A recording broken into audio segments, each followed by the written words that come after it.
Hello tout le monde, j'espère que vous allez bien aujourd'hui aussi.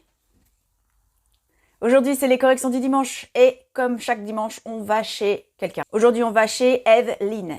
Enfin non, on va pas chez elle, on va avec elle visiter quelque chose. Oui, elle a besoin d'aide pour sélectionner l'appartement de ses rêves, en fonction de son budget évidemment.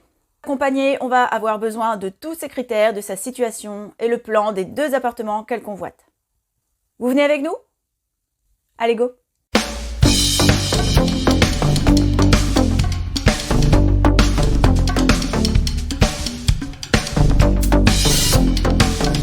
Alors d'abord, intéressons-nous aux critères d'Evelyn. Un appartement avec 2 chambres, assez spacieux, haut de plafond et surtout ne dépassant pas les 350 000 €. Budget max, duquel il faudra retirer la somme des rénaux, évidemment. Alors sachant cela, il sera plus facile de sélectionner l'appartement qui conviendra le plus à Evelyn. Le plus possible puisque j'en doute fortement, trouver un logement 100% adapté à Evelyn semble utopique. Mais en même temps, je pense que depuis le début de la chaîne, vous avez bien compris que la conception et la restructuration, c'est ma passion. Donc plus il faudra réfléchir à la transformation, plus intéressante sera ma mission.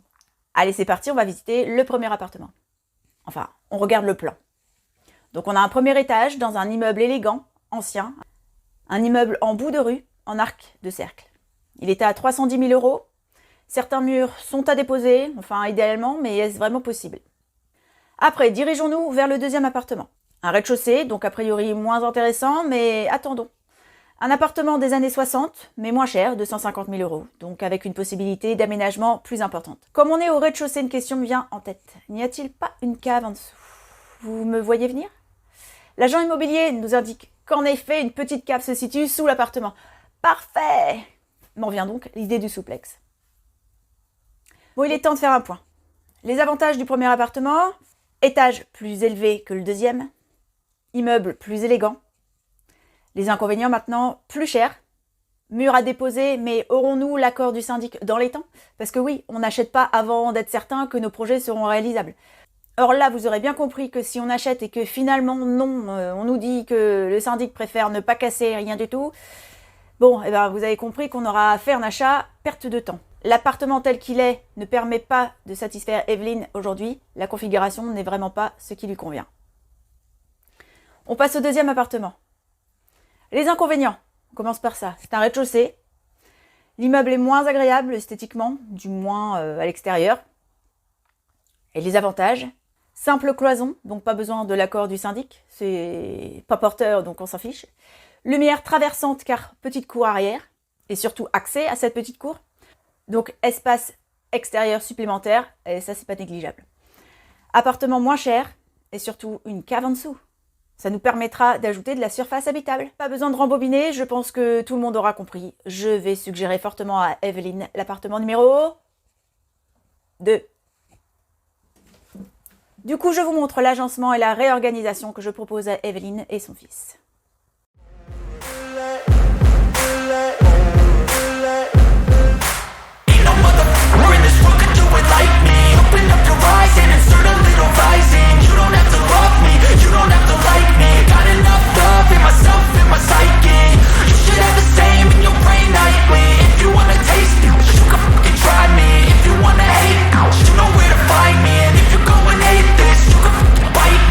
Cruising in my lane fast, call it high speed. I've been working hard, yeah, I've been working nightly. If you think you'll win, ha, nah, likely. I be taking shots, yeah, cold-blooded, icy. Watching numbers grow is what I call sightseeing. In the front row, run it up when they hype me. The following grows, they know how to ignite. Qu'est-ce que vous en pensez?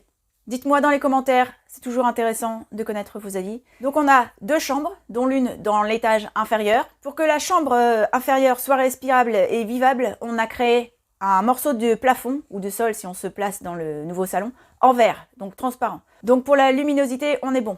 Sans compter que c'est avant tout une chambre et que la plupart du temps, on y dort. Mais surtout, l'aération sera réelle puisqu'on ne cloisonnera pas. On installera simplement un escalier en colimaçon et ça sera suffisant. Nous retrouvons une autre chambre à l'étage supérieur, enfin au rez-de-chaussée. Une pièce dont la forme rappellera le premier immeuble qu'Evelyn appréciait. Ça pourra peut-être l'aider à choisir si elle constate que cet arrondi qu'elle aimait beaucoup peut se retrouver dans cet appartement. Bon, je ne détaille pas plus, je vous laisse regarder à nouveau.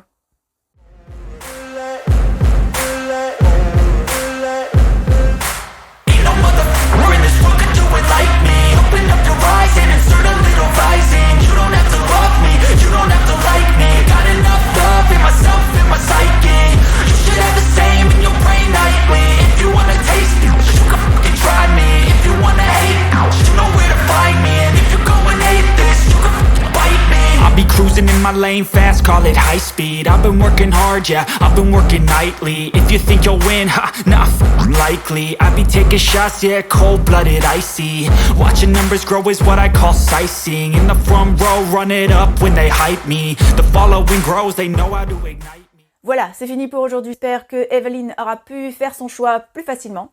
Donnez-moi vous aussi vos avis, vos commentaires juste en dessous. Et les autres corrections arrivent dimanche prochain.